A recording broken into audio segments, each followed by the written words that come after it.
Hello, and welcome to my YouTube channel, Art Horizon. In this video, we're going to talk about painting knives and palette knives. There is a bit of a confusion which one is which, and we often refer to painting knife as a palette knife. Palette knife is only for working on your palette, like mixing pigment and mixing paint. It often looks like this, or maybe a larger shape. I don't really use them for that purpose, so I don't have many. But the painting knives, and there is so many variations of painting knives, the size, the shapes, the edge quality. But my favorite is this two. One is a little larger, one is a little smaller. But what I love about them is the shape. It's a nice and narrow, so when I work with it, that narrow point doesn't prevent me from seeing what I'm doing. And when I need to put more paint on the background in a more flatter way, then I'll use my bigger knife. And again, the narrow point will help me get into more smaller and narrow spaces.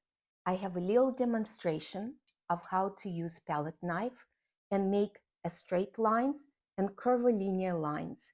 Let me show you how to make a good palette knife line and the technique behind it. So it is certainly a skill that takes a little practice. But behind the practice, there is just a little bit of the technique. I find that for myself, what's important is to take a paint. And so the key for me is to spread the paint thinly on your glass or whatever palette you use, which is definitely my recommendation would be the glass. And once you spread a nice field of it, and it's quite thin, you would put your knife at 45 degrees angle so you can see it, and you will slowly move it forward like this. And as you're moving forward, you will be able to see a thin line collecting on your side of the knife. And then you will go to your canvas, put the nose of the knife first, and then slowly place it and make a nice thin line. Now, when the paint is finished, it's gonna just have a ghost image of it. So then I will clean my knife to get a very clear, clean view of the knife. Put it again, 45-degree angle, so I can observe how much of it is collecting. The longer I pull the knife, the more paint is collected, the thicker the line is. Then, with no rush, I just put the knife and just pull and pull.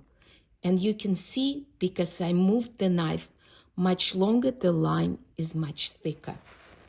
The reason why I want to spread this thinly, because if you have a thick paint, you acquire a thick line really fast in a very short movement.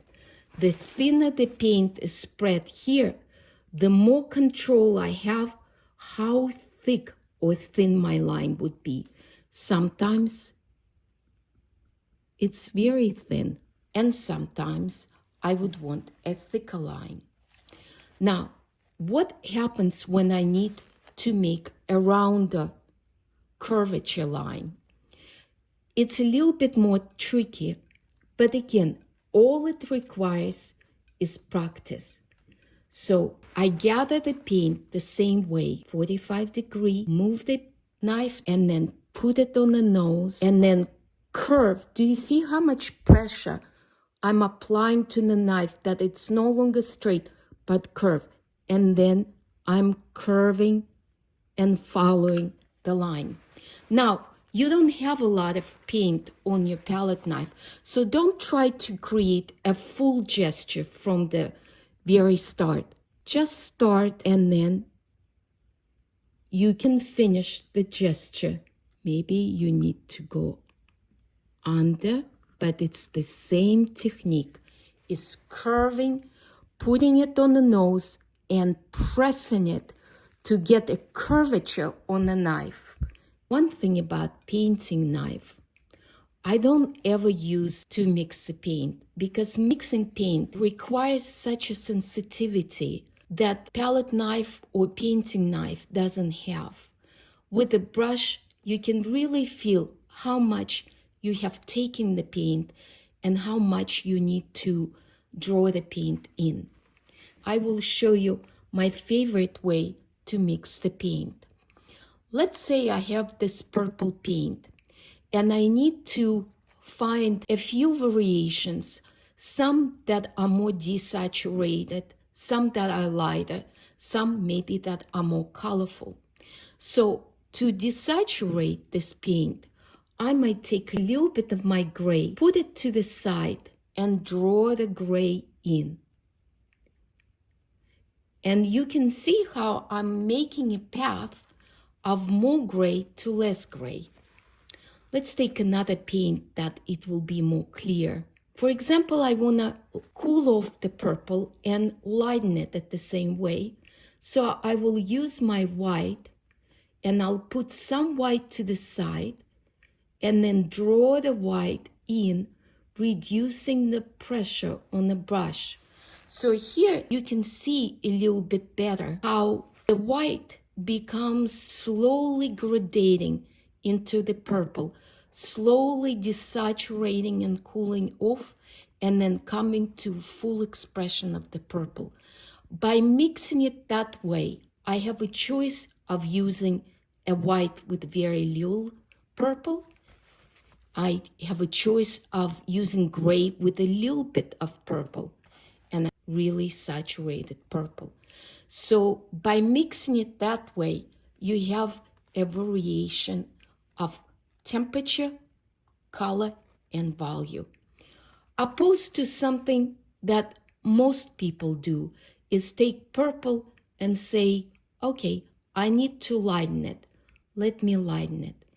And all they get is one value. And then they say, oh no, that's too light.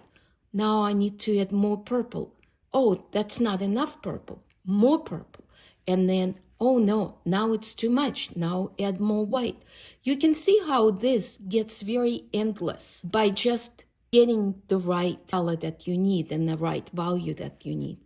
But in this way, you can see it and you can also study how does your white react with the color? How fast does this color fades? How strong is your white relative to the purple? By just kind of a cataloging your mixing, practicing. And the next thing you need to maybe desaturate the purple, you might choose instead of white, maybe a little bit of desaturated yellow in the form of yellow ochre. And you will create and see how that works. And that's another step of more color to less color. And you can even add a pure purple to the end and extend that to even more color. So again, this way, you're not just mixing color, but you're really studying all your paints. And that's what's going to help you be much better in mixing right color and value. I don't recommend mixing with a palette knife or a painting knife.